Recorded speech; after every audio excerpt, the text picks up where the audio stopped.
grandmas are our treasure. My name is River Sauvageau, and that's the name that I gave myself about 5 years ago, the year I turned 50. And my mother gave me the name Lisa Joy Sauvageau, and she gave me the name Joy because she was so joyful when I came into her life when I was born. I feel with that name, despite the hardships of life, that name has been a little seed of joy that's been gifted to me. I've always really resonated with the forest and the woods and the trees, and so Sauvageau comes from sauvage, or les sauvages, the wild ones, the uncivilizable ones. I like to think the untamable ones. So in that sense, the free thinker, and at least what I aspire to. I have a studio where I design and make a line of bags, from little bags all the way up to luggage, purses, and backpacks out of beautiful, luxurious tapestry and chenille fabrics, and also with some silks. I love working with beautiful fabrics, and I love shapes and colors. And before I started my business, I realized that, well, I always was a hiker and a backpacker. So I had backpacks, and I went to a store one day and I saw this beautiful fabric, and I just fell in love with it. I just wanted it, and I just didn't want to just buy it and put it on a shelf. I wanted to have it around me. So I had the idea to make myself a backpack out of it. And it was challenging at the time because I wasn't really tooled properly. But I figured it out, and I made a backpack for myself, and then it kind of went from there. I've worked pretty much exclusively with these tapestry fabrics for the last 22 years, and it's been a very interesting study, really. Tapestry fabrics were traditionally what, well, tapestries were what the women wove when women weren't really allowed to be part of commerce or everyday activities, especially middle class or royal people, and so or the serving people. So the women would weave, and they'd weave the stories into the tapestries, and so that's what traditionally it is. And so working with these tapestries is that each one, I mean, really, they're metaphors for our stories in life, because we have the warp is woven, and then the colors are woven in the weft, and in the tapestries you'll have colors that will come up, and also making containers for people, because a lot of life is how we live life, how we perceive life, is in a sense the mental, emotional containers that we hold for ourselves, that we see for ourselves. So even something on some little way that I do with making these containers for people, it's like every once in a while I'm in my shop by myself, and it's just like, wow, look at all this over here. What is, so much is going to happen inside of each of these. And sometimes I know I'm making something for a very particular person. I don't know what they look like or who they're going to be, but I know there's a feeling that somebody's going to be sparked by this, and it's not like the normal, regular person. And then when that person comes in, sometimes it surprises me. And other times it's like, oh, yes, I could feel you coming. When I was young, I associated religion with like the beauty of the church, and the parts of the ceremony were really wonderful, parts that I felt God. And so there was this mystery, but there was this pain, and there was this suffering. And then the priests and nuns would say things to us that weren't true. And I got really angry about it, And so I spent a portion of my youth really angry at God and really angry at religion. But I remember just going in the bathroom and just closing the door and just saying, you know, please, please God, help me, please God, help me. That was the best I could do, but I actually asked for help. When I think back now, I remember that, and I received help. In that period of time, a friend of mine, and she came to my studio, and I was at my computer, and she said to me, do you want to go to this teepee ceremony this weekend? And I looked at her, just looked over at her, and I just jumped up in the air. I rolled back, jumped out of my seat with my arms in the air, and I said, yes, yes. And she just looked at me like, oh my goodness.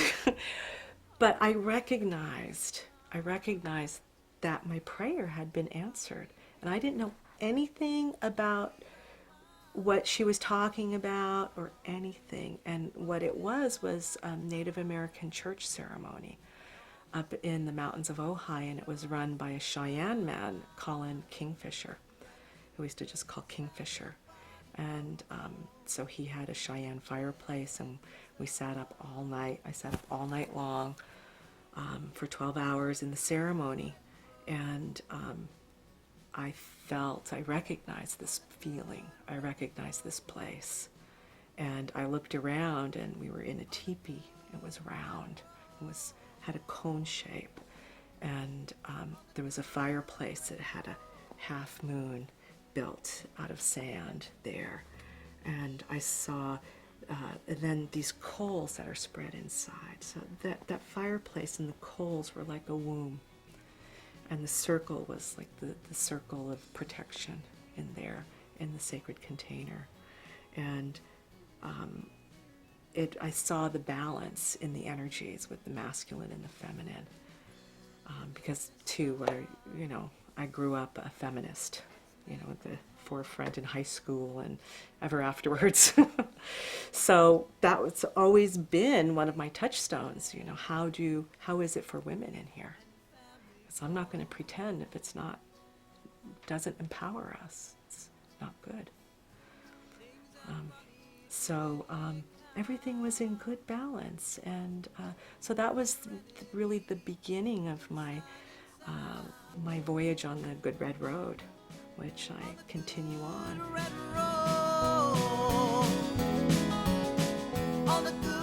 I just want to go. Because sometimes that's where finding our voice starts. Women are suppressed. And we are still working through that. And so it's really important for us as the women who are more experienced in life to use our experiences wisely, because it's important we need each other as women, and the men too. We need each other. A big part of my work, I feel, is to let go of what doesn't work with my values, what doesn't support life in a hopeful, positive way.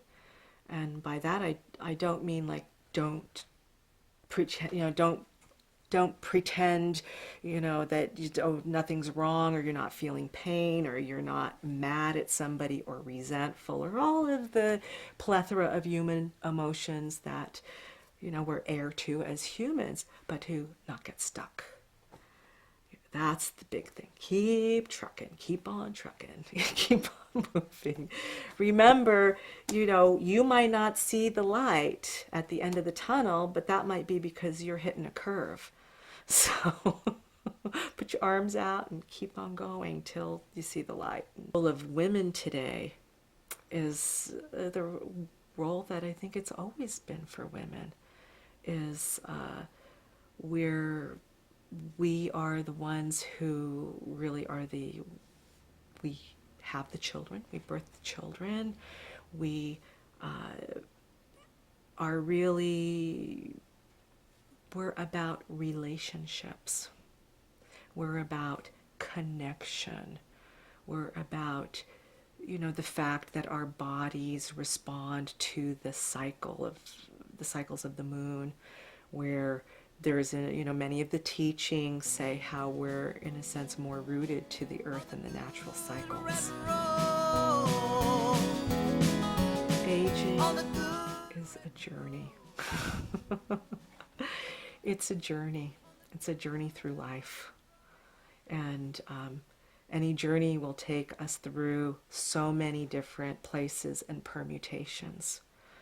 So no matter where we find ourselves, at the low point, the midpoint, the high point, or in between, that it will continue to change, continue to wake up. Another gift of age is that coming to terms with age and with who we are and how we're changing is to realize that, really, it's very humbling. So there's certain things we can't change, and there's certain things we can, and it becomes clearer and clearer, the choices that we can make. And I'm really grateful for that awareness in my life.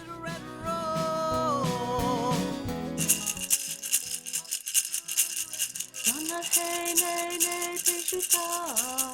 Yana, hey, nay, nay, pejuta. Yana, hey, nay, yana, hey, nay, way. Yana, yana, wana, ho, pejuta. Way, yana, wana, ho, pejuta. Way, yana, hey, nay, oh, way. Yana, hey, nay, nay, pejuta. Yana, hey, nay, nay, pejuta. Yana, hey, nay, yana, hey, nay, way. Yana, wana, ho, pejuta. Way, yana, wana, ho, pejuta. Way, yana, hey, nay.